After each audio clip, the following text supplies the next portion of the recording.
Hello साथीहरु नमस्ते सबैजनालाई स्वागत छ मेरो युट्युब च्यानलमा। हाम्रो चाहिँ पछि 27 गते मामाको बिहे छ, त्यही भएर हामीले रोटी बनाउँदै छौं। साथीहरु यहाँ नास्ताको लागि है, यो त हामीले साथी यहाँले पिठो मुस्दै हुनुहुन्छ। हेलो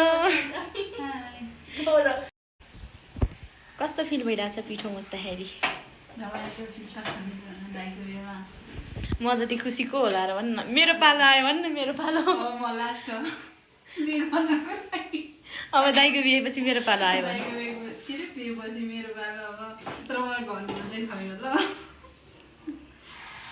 कसले गरिदिन्छ मेरो बिहे राहन आदि। अब एउटा पिठो यसबाट पिठो सकिसक्यो। यो गमलाको यो सानो गमला भएर अनि अर्कोमा उता बहिनीले मुस्दैछ। रोटी हाम्रो रोटी हेर्नु बिहेका यता पनि छैन, अलिकति मात्र बल्ल त बनाउँदैछौँ। फेरि बनाउने हो साथीहरु। दिदीलाई कस्तो फिल भइरहेछ दाइको बिहेमा रोटी बनाउँदा? मलाई त उहिले गर्ने हो भनेदेखि मलाई थाहा पाएदेखिबाट चाहिँ म त एकदम हसी कति बेला आउला भन्ने भएको थियो। आजबाट फाइनली लायो बिहेको बल्ल। धेरै रमाइलो रङ हो। त्यही पनि कोही छैन हामी आज त आजसम्म त यहीँका मात्र हामी यति तीन बहिनी। भोलि आउनुहुन्छ सबै। एउटा यताउता आउनुहुन्छ र झन् रमाइलो हुन्छ मतलब त्यसपछि। पछि भिडियो बनाऊँ हामीले, हैन दिदी? एउटा यहीँ खपार्दै है मजा पिठो। के भन न? अब के भन्नुहुन्छ? गीत गाइदिनु एउटा बिहेको गीत गाइदिनु।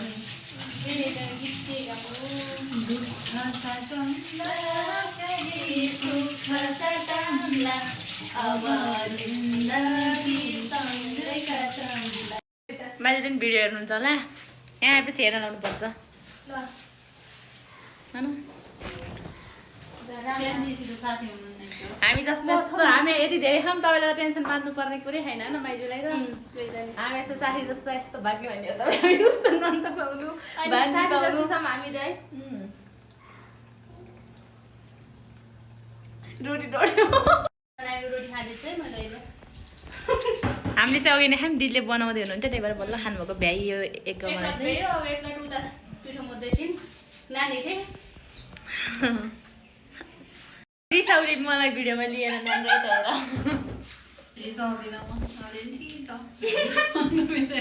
रिसाउन आउनु मलाई भन्न आउँछ।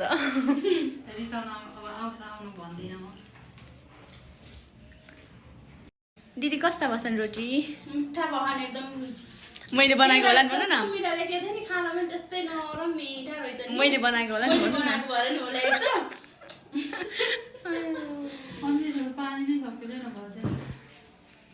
झन्न म रहेछु र अराउन तँलाई सजिलो।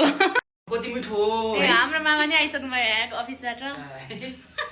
रोटी खाँदै हुनुहुन्छ? कस्तो छन् मामा रोटी? मैले रोटी बनाएको सान्जीले मैले मात्र हो, मैले बनाएका रोटी। तँ यस्तो बनाउँछस् बल्ल आफ्नै दाइले बल्ल देख्छ जब मैले कस्तो बनाउँथ्यो अहिले। मलाई त विश्वासै लागेन किन जहिले मैले बनाएर खाना दिने मान्छे किन ल्याउँछ भन्ने सोच्नुहुन्थ्यो होला कि। आज त छिटो आउनुभएछ मामा। आज छुट्टी आउने जाडो छ, त्यही भएर जाडोमा छिटो बिजा भएको घाम नै लागेन। टाइममा आएको घरले जिउदेखि घाम नै दिनुभयो है। अहिले यस्तो घाम लाग्थ्यो, चुनावदेखि घाम नै लागेको छैन। सूर्य रिसाएर हो के त कति बेला हो सूर्य भगवान रिसाएर अब आजले यति नै हो बनाउने त। लास्ट हो। भोलि त रमाइलो छ नि, छिटो सब रेडी पारेर बस्ने, पर्सिको लागि रेडी। हो कि दिदी बोल्दै नाच्ने रमाइलो गर्ने होइन? जमजानी कपडा नि छैन। अधिकृत जस्तो मान्छेले कपडा छैन भने हेर्नु त अधिकृत हुन्न खोइ। रमाइलो गरे रमाइलो पनि जोदिन्छ। फेरि मै नोटिस हुँला बढी हो नि, तँ त नोटिस भइहाल्छ नि होइन र गाइज। म हिँड्छ हुन पर्ने मै नराम्रो बिहे हुन्छ र 1-2 वर्ष पछि महिनाभित्र दसैँमा पक्का लिएर आउँछ। फेरि त्यो बेला नि सियोर 100% रोटी बनाउने घर हो कि हो घरै दसैँमा त घरै यही बनाएर खाने हो नि त अनि रमाइलो गर्ने। तर सकेसम्म घरै लिएर जाने नि त। दसैँमा रमाइलो सबै आइन्छ। सबैजना भन्छ रमाइलो गरिन्छ हैन। त्यसपछि फेरि भलक बनाउँछ। दसैँमा लगनको दिनै छैन रे। दसैँको दिन धेरै राम्रो नि टिकट गरेर झन् राम्रो। त्यही हो अरू त के दाइले भनौँ र? यतितिर खोजे जस्तो छ यतिबाट लिएर जानुपर्छ त्यस्तो नभन् न कता हुन्छ त्यति बेला जब भेटिन्छ नि उतिबाट लिएर जाने नि त अनि। तपाईँहरूलाई कसैलाई मनपर्छ भने हाम्रो मलाई मन पर्नुपर्छ हाम्रो मामा सिङ्गल हुनुहुन्छ कसैलाई मनपर्छ भने सम्पर्क गर्नु मेरो तारिफ गरौँ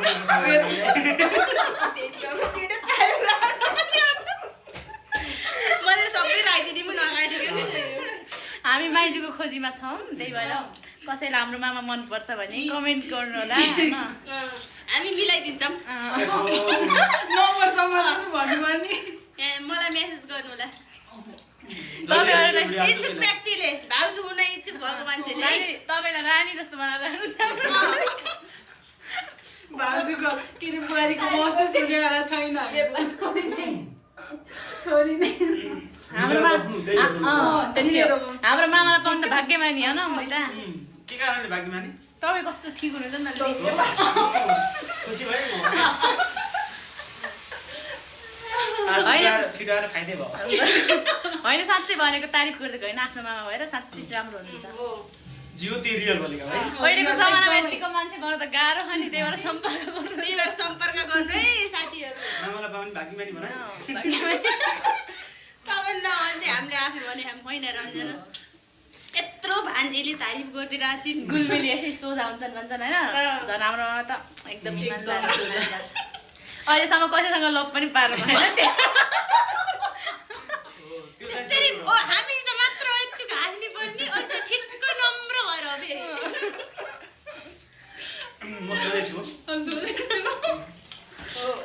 अहिलेको जमाना सोझो हुनु यतिको अहिले पाइँदैन अहिले सोझो पाइँदैन नि त रोटी मिठो रहेछ है खानु न अझै योभन्दा अर्को दुध पोलले हालेको दुध तातो थियो नि त तातो तातो खाने भए तातो खाने भए चाहिँ छ रोटी खाने आउँदै यो दुईटा पिठाको आउनु कि यो एउटा भेएर अर्को लड्को यो अर्को लड्को चाखै हो चाहिँ हो टमाटर मैले पोलेको खाएको। कुन मिठो छ होइन मान्छे घुसघुसे नङ्ग पल पारेर काटेर उनी के पोल पारेर जस्तो बनाउनु भयो त नक्कली जस्तो बनाउनु भएको लोकली होइन यो सक्कली हो खै देखाइदिनु तिमीले हाल्नुपर्छ हेर देखि नै क्या पल परेको के मेरो डिजाइन हो क्या यो म त्यसै युनिक छु नि त त्यो त्यसै तारिफ गरे त नि हो यो कान्छीले देखा कान्छी त ल हेर्नु दिदी म त दिदीको त अघि नै हामी त बनाइसक्यौँ होइन तपाईँलाई पनि यस्तो मिसाउँ न हाम्रो ब्लगमा म पनि सहभागी हुन पाएँ खुसी लाग्यो खुसी लाग्यो रोटी खानु पायो रोटी खानु पायो छिटो आएर खाइदियो है छिटो नआएको भए पनि अलि गाह्रो हुन्थ्यो पाइहाल्थ्यो होला साथी भेटौँ न